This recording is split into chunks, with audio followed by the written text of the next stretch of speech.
یکی از بهترین روش‌های برخورد با آدم‌های سمی اینه که اونها رو سوال پیچ کنی. چرا؟ برای اینکه اکثرا آدم‌های سمی بدون هیچ منطقی دارن سم پراکنی میکنن. اینها خودشون نمیدونن چرا دارن هی اعتراض میکنن یا تحقیر میکنن یا امثالهم. نمونه افرادی که سمی هستن رو توی ویدیوی قبلی برای شما توضیح دادیم. اما مهم اینه که شما از این افراد سوال بپرسید. چرا؟ فلان قضیه به چه علت؟ اون چرا اینجوری شد؟ این چرا؟ و همینجوری که هی رشته سوالات رو ازشون بپرسید، بعد از این مدتی به اون کنه خالی بودن سوالاتش پی میبره و حتی به اون جایی که میفهمه که آقا من اصلا اشتباه کردم در مورد این قضیه، اصلا نظری دادم یا صحبتی کردم. این برخورد خیلی موثره در مقابل آدمای سمی. به این دقت کنید. در ادامه من برای شما 10 راهکار دیگه برای برخورد با آدم‌های سمی خواهم گفت. با ما همراه باشید.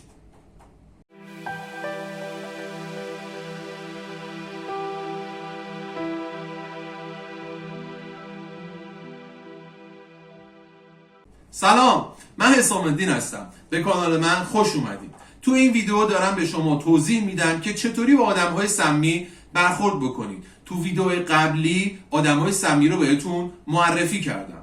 در ادامه دوستان، اولین موردی که ما مطرح کردیم بحث سوال پیچ کردن افراد بود. معمولا افرادی که سمی هستن بی دلیل دارن یه سری مواردی رو میگن و هرچی شما بیشتر در مورد اون موضوع سوال بپرسید، اونها بیشتر گیر میکنن توی اون موضوع و متوجه میشن که تا الان داشتن اشتباه میکردن. روش بعدی اینه که دوستان وارد بازی که اونا ایجاد میکنن نشید. اینا معمولا بعضیاشون سعی میکنن یه فضا رو خیلی غیر واقعی، تاریک و ناراحت و اوضاع رو به هم ریخته نشون بدن. شما خیلی ساده در مقابل این افراد بشینید و فقط نگاه کنید، اصلا واکنشی نشون ندید. همین اون افراد رو خسته میکنه. چرا؟ چون به نتیجه‌ای که میخوان نمیرسن. همین باعث میشه که اونها کم کم بکشن عقب.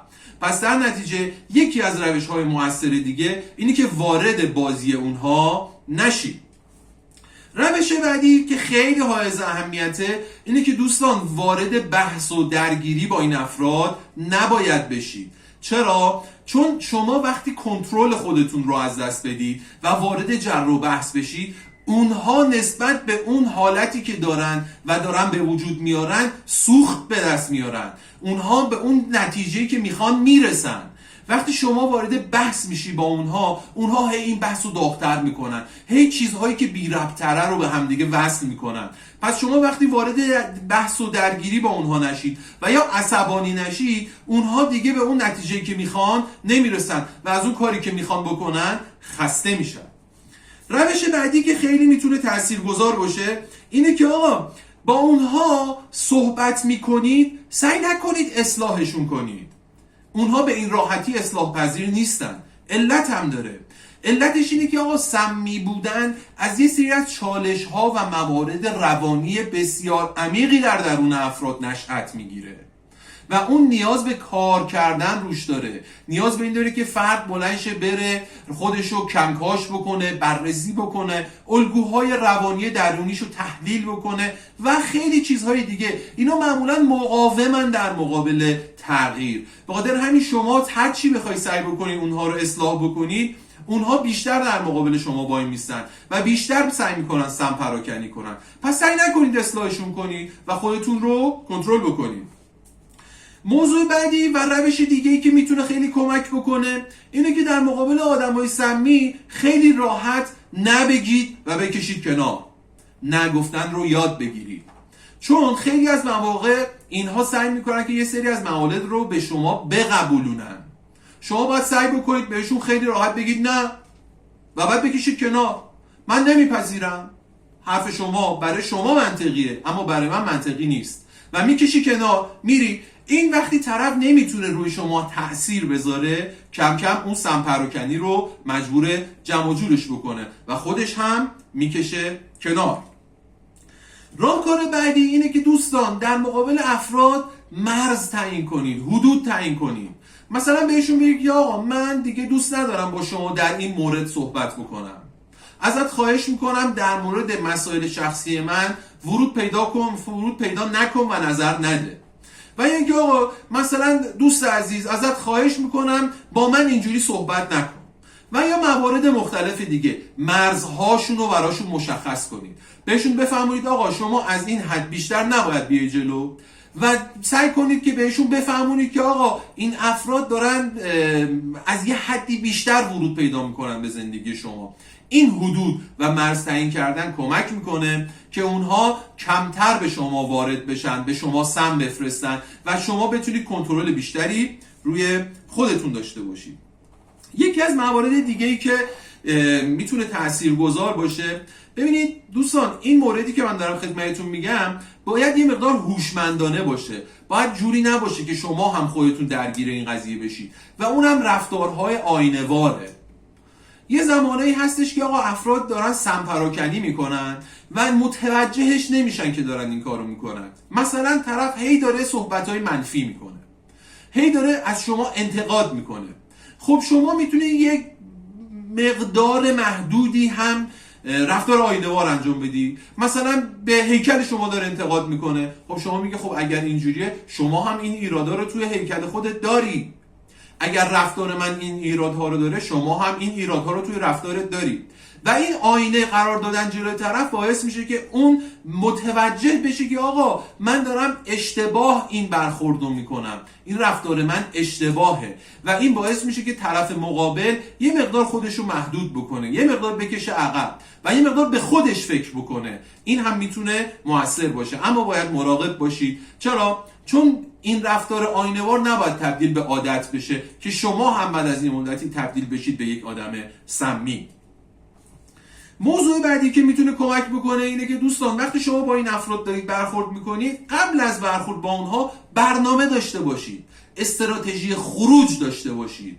مثلا وقتی شما دارید میرید توی جمعی که میدونید یک فرد سمی اونجا هست، خب تو ذهنتون داشته باشید که آقا من بعد از این برنامه یک کاری دارم. خب اونجا که وقتی دیدید طرف داره سم پراکنی میکنه، خیلی راحت بگید ببخشید من تایمم داره تموم میشه، من یک کاری دارم باید برم انجام بدم، با اجازه خداحافظ شما، و از اون فرد دوری کنید. برای خودتون استراتژی های خروج قرار بدید در برخورد با آدم های سمی.